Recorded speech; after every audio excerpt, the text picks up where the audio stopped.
আসসালামু আলাইকুম আরহামতুল্লাহ। 10টি পাপের শাস্তি দুনিয়াতে না পেয়ে আপনি মারা যাবেন না। অর্থাৎ 10টি কাজ করলে দুনিয়াতেই আপনাকে শাস্তি দিয়ে দিবেন।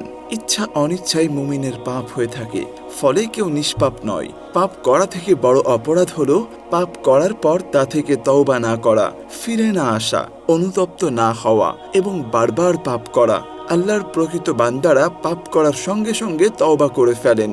আমরা সবাই জানি পাপের শাস্তি আছে, যদিও আল্লাহ তাআলা ক্ষমাশীল।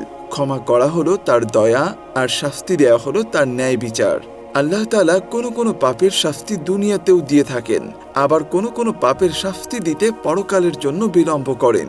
আজকে আমরা আলোচনা করব যে 10টি জঘন্যতম পাপের শাস্তি আল্লাহ তাআলা দুনিয়ায় দিয়ে থাকেন সেগুলো নিয়ে। প্রথমে আসি কথায় কথায় মিথ্যা বলার দুনিয়াবী শাস্তি নিয়ে। মিথ্যা মানুষের অন্তরকে সংকুচিত করে।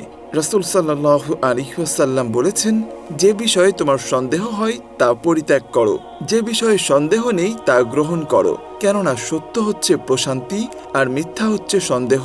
পবিত্র কোরআনে বলা হয়েছে, নিশ্চয়ই আল্লাহ তাআলা সীমা লঙ্ঘনকারী ও মিথ্যাবাদীকে সুপথ প্রদর্শন করেন না।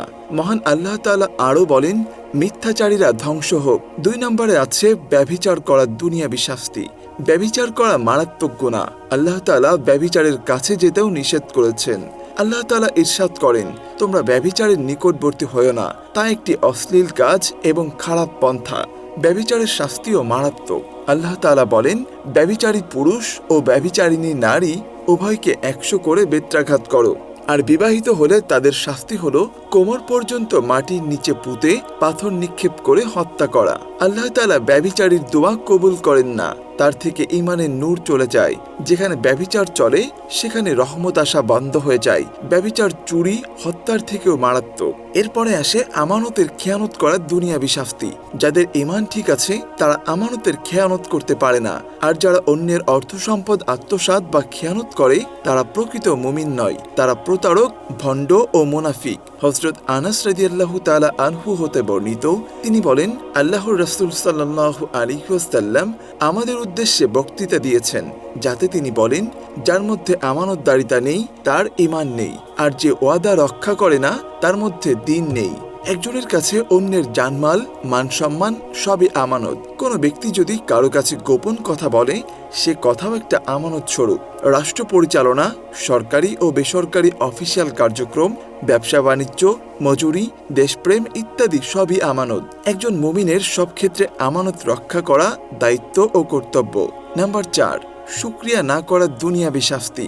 বনি ইসরাইল জাতি আল্লাহর নিয়ামতের শুকরিয়া এবং তার হুকুম পালন না করায় দীর্ঘ 40 বছর ময়দানে দিগ্ভ্রান্তের মতো ছুটাছুটি করছিলেন, যেখানে তাদের প্রায় 6 লক্ষের বিশাল বাহিনী মরে পচে গেলেও শেষ পর্যন্ত তাদের সংখ্যা মাত্র 20 জনে এসে পৌঁছেছিল, যা ছিল আল্লাহ তাআলার নিয়ামত শুকরিয়া আদায় না করা এবং তার হুকুম আহকাম পালন না করার করুণ পরিণতি। আল্লাহ তাআলা বলেন, যদি তোমরা শুকরিয়া আদায় করো তবে আমি অবশ্যই তোমাদের নিয়ামত বাড়িয়ে দেব, আর যদি তোমরা অকৃতজ্ঞ হও নিশ্চয়ই আমার শাস্তি অত্যন্ত ভয়াবহ। এরপরে হলো লোক দেখানো ভালো কাজের দুনিয়াবী শাস্তি। লোক দেখানো কাজকে আরবিতে রিয়া বলা হয়। মানুষকে উত্তম চরিত্র দেখিয়ে তাদের অন্তরে নিজের মর্যাদা প্রতিষ্ঠা করাকে রিয়া বলে। ইমাম গাজ্জালী রাদিয়াল্লাহু তাআলা আনহু বলেন, লোক দেখানো ইবাদতের মাধ্যমে নিজের মহত্ব ও মর্যাদা প্রতিষ্ঠা করাই হলো রিয়া। জেনে রেখো, রিয়া হারাম, আর রিয়াকারী আল্লাহ তাআলার কাছে অভিশপ্ত। নাম্বার 6, কারো প্রতি অন্যায় ও জুলুম করার দুনিয়াবী শাস্তি। এই পাপের জন্য পরকালে তো আযাব রয়েছেই, দুনিয়াতেও রয়েছে কঠিন পরিণাম। হযরত ইবনে আব্বাস রাদিয়াল্লাহু তাআলা আনহু হতে বর্ণিত, রাসূল সাল্লাল্লাহু আলাইহি ওয়াসাল্লাম বলেছেন, তোমরা মুসলিমের ফরিয়াদকে ভয় করো, কেননা তার ফরিয়াদের মাঝে এবং আল্লাহর মাঝে কোনো পর্দা থাকে না। 7 নম্বরে আছে বাবা মার অবাধ্যতা করার দুনিয়াবী শাস্তি। সন্তানের জন্য দুনিয়াতে জান্নাত এবং জাহান্নাম হচ্ছেন মা বাবা। যে ব্যক্তি মা বাবার হক আদায় করতে পারবে সে দুনিয়াতেই পাবে জান্নাতের সুঘ্রাণ, আর যে ব্যক্তি মা বাবার হক আদায়, মা বাবার সাথে খারাপ আচরণ করবে, দুনিয়ায় তার জন্য জাহান্নাম। মৃত্যুর আগে অবশ্যই সে ব্যক্তি মা বাবার অবাধ্যতার শাস্তি ভোগ করবে, আর আখিরাতের শাস্তি তো আছেই। হযরত আবু হুরায়রা রাদিয়াল্লাহু তাআলা আনহু হতে বর্ণিত, রাসূল সাল্লাল্লাহু আলাইহি ওয়াসাল্লাম ইরশাদ করেছেন, ওই ব্যক্তি ধ্বংস হোক, ওই ব্যক্তি ধ্বংস হোক, ওই ব্যক্তি ধ্বংস হোক। জিজ্ঞাসা করা হলো, কোন ব্যক্তি ইয়া রাসূলুল্লাহ? উত্তরে নবীজি বললেন, যে ব্যক্তি তার বৃদ্ধ বাবা মাকে পেল অথবা তাদের একজনকে পেল কিন্তু তাদের খেদমত করে জান্নাতে প্রবেশ করতে পারল না। এরপরে হলো আত্মীয়তার সম্পর্ক ছিন্ন করার দুনিয়াবি শাস্তি। যে ব্যক্তি আত্মীয়তার সম্পর্ক ছিন্ন করে তার রিজিকে সংকট দেখা দেয় এবং তার জীবনে কোনো বরকত হয় না। আবু হুরায়রা ও আনাস রাদিয়াল্লাহু তাআলা আনহু হতে বর্ণিত, রাসূল সাল্লাল্লাহু আলাইহি ওয়াসাল্লাম বলেছেন, যে ব্যক্তি রিজিকের প্রশস্ততা কামনা করে ও বয়সে বরকত চায় সে যেন নিজ আত্মীয়তার বন্ধন রক্ষা করে। জাকাত না দেওয়ার দুনিয়াবি শাস্তি।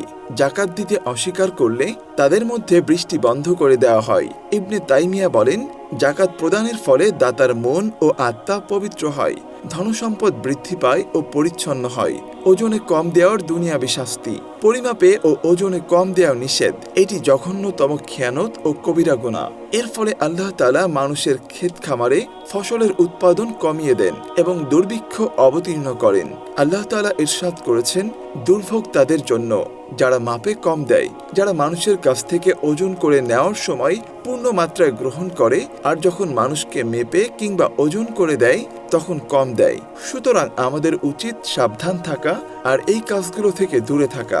আল্লাহ তাআলা আমাদের সকল পাপ কাজ থেকে দূরে রাখার তৌফিক দান করুন। আমিন।